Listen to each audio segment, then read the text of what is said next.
Hello, good morning everyone. आपका most most welcome.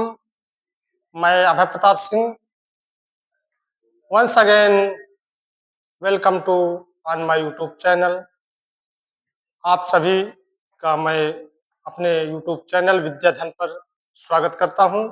The student who join my channel first I indebted much.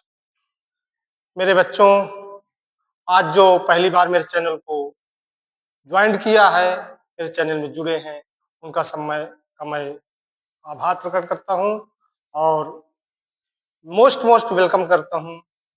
और इसके देखो, गर्मी बहुत आ रही है, गर्मी का मौसम है, बहुत पसीना भी आ रहा है, आपको अभी आ रहा होगा। लेकिन कहते हैं भी ना कि जो कहते हैं जो पसीने जो पानी से नहाता है वो लिबास बदलता है, जो पसीने से नहाता है वो इतिहास बदलता है। तो हम आप सबको इतिहास बदलना है।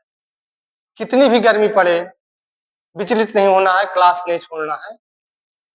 देखिए, सभी को इस चैनल में बने रहना है, ज्यादा से ज्यादा शेयर करना है और सब्सक्राइब करना है, जिससे कि आपको डेली का डेली वीडियोस पहुंचती है। हम कोई भी पार्ट ग्रामर का आपको नहीं छूटेंगे। आप तक सारी वीडियोस, ऑनलाइन क्लासेस मिलती रहेंगी।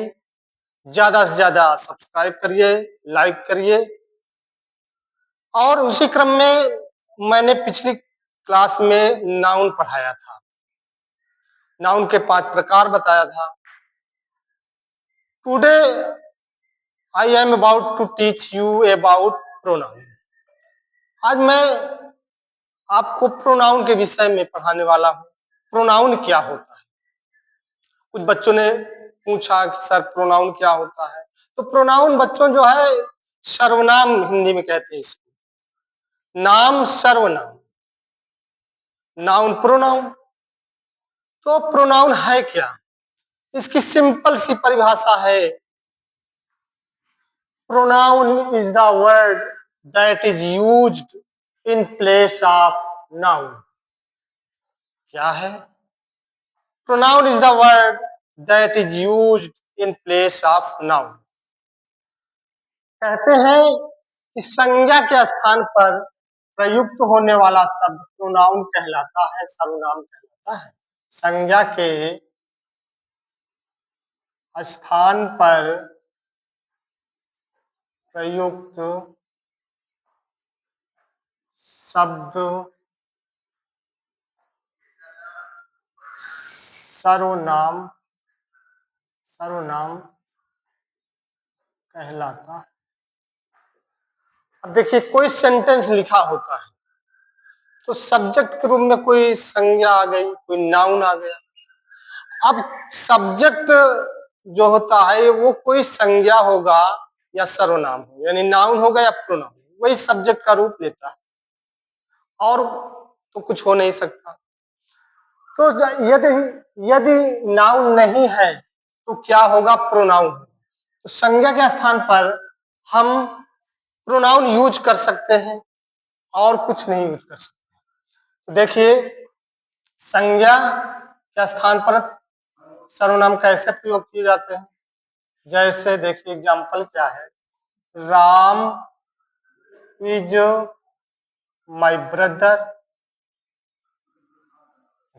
यहां पे सेंटेंस लिखा हुआ है राम इज माय ब्रदर। पहला सेंटेंस मैं दे रहा हूं आपको, Ram is my brother. He is reading Hindi.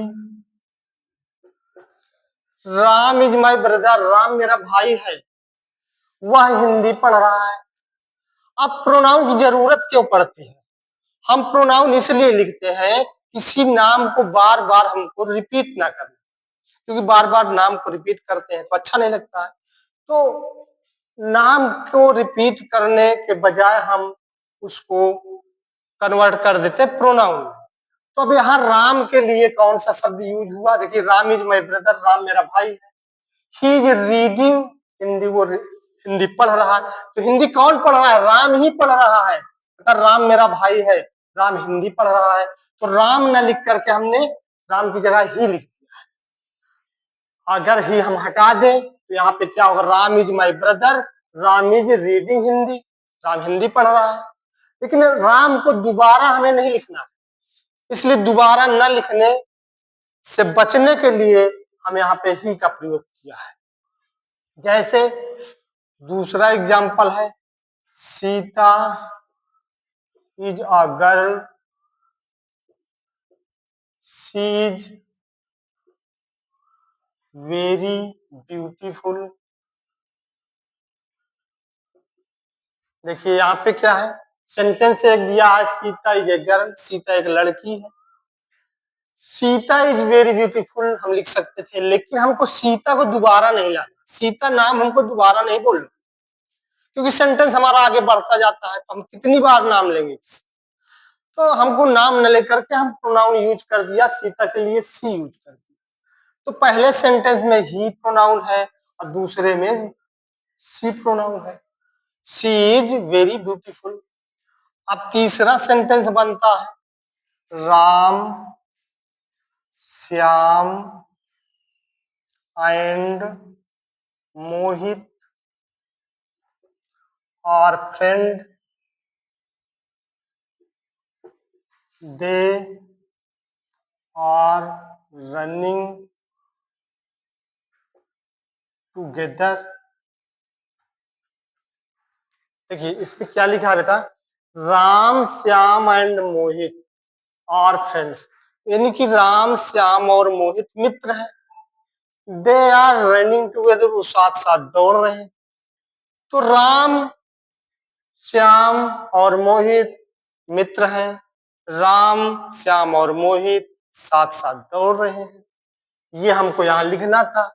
लेकिन हम तीनों का नाम न लिख करके साथ में एक रास्ता अपनाए। क्या रास्ता अपनाया कि हम प्रोनाउन रख दिया उसकी जगह पर। एक ही शब्द से तीनों चीजों को हम, तीनों नाउन को हम एक प्रोनाउन से डिनोट कर दिया। अब दे लिखने से हमारे ये तीन नाउन लिखने की कोई जरूरत नहीं है। तो क्या हुआ यहाँ पे, प्रोनाउन दे हो गया ये।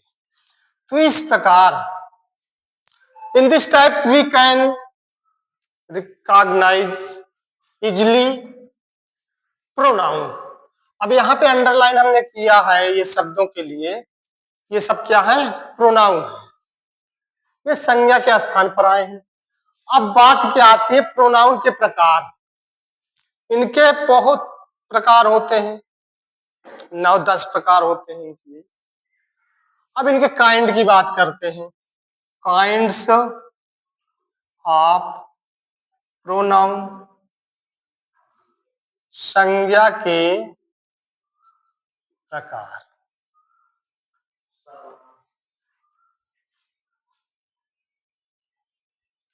सर्वनाम, काइंड्स ऑफ प्रोनाउन, ये सर्वनाम के प्रकार। डिफिनीशन तो सबको आ गई होगी, कंफर्म हो गया होगा, क्योंकि मैंने बहुत इजीली से आपको बताया। अब देखिए काइंड्स ऑफ प्रोनाउन, इसको आप नोट कर लीजिए, संज्ञा के प्रकार। तो पहला प्रकार जो है संज्ञा क्या होता है, personal pronoun. Personal pronoun, personal pronoun.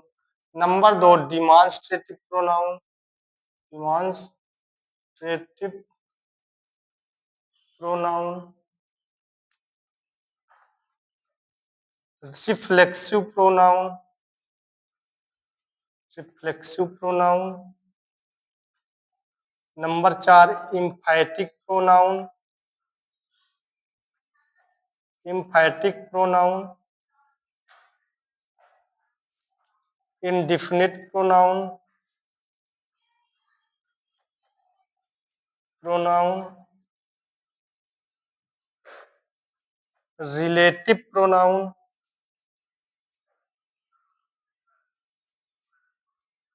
Pronoun.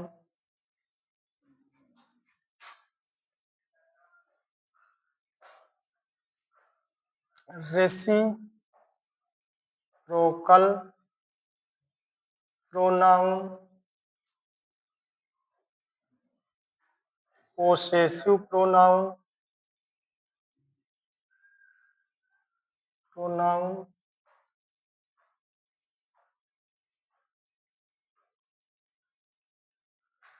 Distributive pronoun,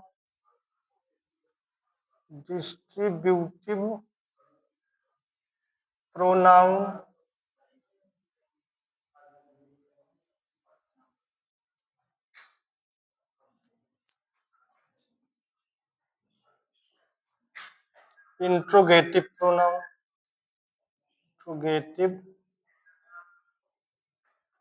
pronoun.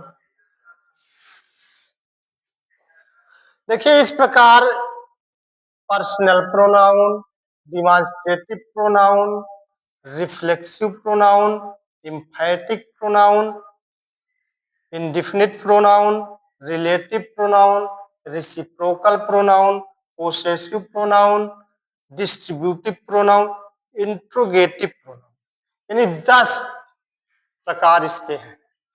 अब इसको आप कहते हो इतना ज्यादा लर्न कैसे करना है, तो बिल्कुल आसान तरीका, इसको लर्न कर लीजिए। भाई हम लर्न ही तो किए, ये आपको कल लर्न हो जाना चाहिए। इसके पर्सनल प्रोनाउन मैं कल बताऊंगा, डिमॉन्स्ट्रेटिव को बता दूंगा। इसी प्रकार आप इसको लर्न करिए और डेली आपको नए नए वीडियोस में आपको बता दिया जाएगा। यहीं पे मैं वीडियो को समाप्त करता हूं आज। अगले वीडियो में personal pronoun, demonstrative pronoun, reflexive pronoun, इसको मैं नरेट करूंगा। और सभी से निवेदन है, रिक्वेस्ट है कि हमारे चैनल को ज्यादा से ज्यादा आगे बढ़ाएं, शेयर करें, सब्सक्राइब करें, जिससे कि आप तक ग्रामर की सारी वीडियोस पहुंच सकें। इसके बाद अगली क्लास 1 मिनट बाद बेल आइकन को दबाएं। Thank you. कई मिनट बन गए, बढ़ाऊंगा।